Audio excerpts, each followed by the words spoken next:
What's up mga bro? For today's vlog, pupunta tayo ng Panliraya. Nagkaiyan lang kasi gusto gumala ng mga people ngayon.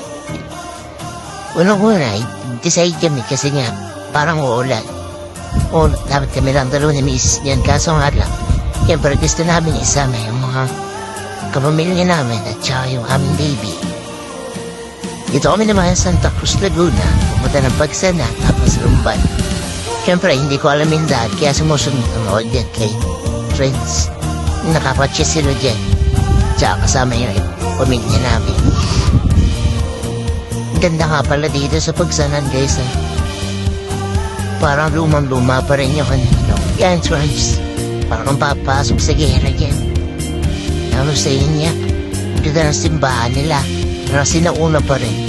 Nakakita rin naman ako lumang simbahan sa Mindoro, tsaka yung Basilica sa Batangas City. Parang ganyan-ganyan din yung harapan niya. Pero puting-puti siya, ang ganda. Yan, sa Midumba namin yan. Dito, akala ko, hindi ko makakita ng malapad ilog, pero maganda din pala ilog nila dito. Kasi nga, probinsya pa din. At talaga pag nasa probinsya ka. Ito nga at mga bro, pakit namin yan ng Panliraya. Para lang papunta ang Tagaytay. Para ganun na din yung pakaramdam. Taas din yung lugar niya. Tsaka maganda yung view. Sa may yung buong Laguna Lake. Ganon. Medyo nakamangha ako dyan. Sabi ko nga, wow.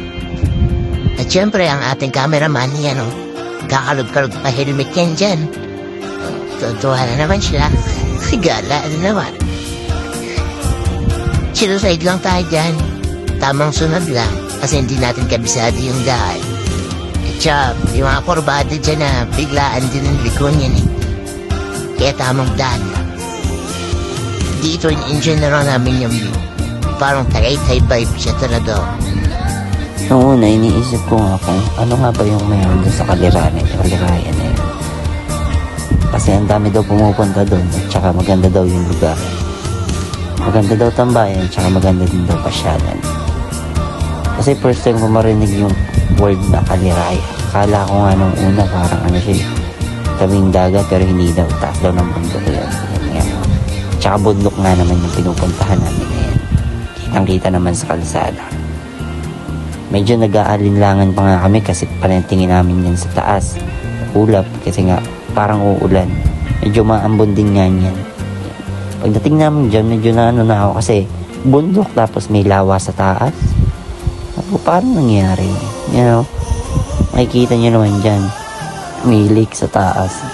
Lake o ilog ba yan? Kasi ang taas nun yan eh. Paano nagkaroon ng ganyan dyan? Tapos tinatanong ko nga dito sa kasama ko pero tagal na daw ng ganyan dyan eh. Tapos ganda nga din yan ng tambayan na yan.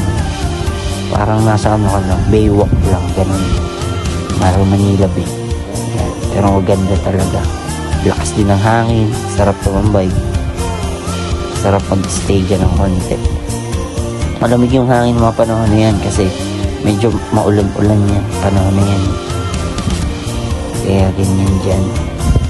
Pero okay lang, pabor kasi hindi naman masyadong mainit yung rides namin. Kaya makikita nga natin dyan mga bro, sobrang dami din natambay talaga. Madami nagpipicture, madami din nagra-rides. Tumigil na nga kami saglit kasi dito talaga daw namin palak talaga pumunta. Japanese Garden. Kaso lang sarado kaya nag food trip na lang kami.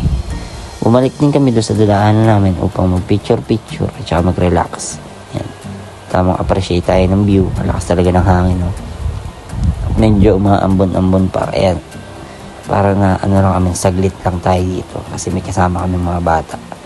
Yan nga pala si Renz at saka si Ina. Ito yung dam sinasabi nila. Tsaka yan, tumigil muna kami saglit parang picture. Sa mga tingin mo bro, pauwi na kami niyan. Magbabalak na din kami kung saan kami muna kakain bago dumiretso pa uwi. Ganda talaga. At dito na kami kumain. Masarap ng pagkain dyan. Kasi nahirapan kami mag-parking. Makikita nyo naman sulit na sulit.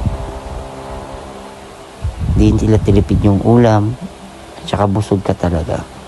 So guys, see you ulit sa next vlog natin mga bro. Abangan nyo yung sunod nating upload and peace out. Ride safe.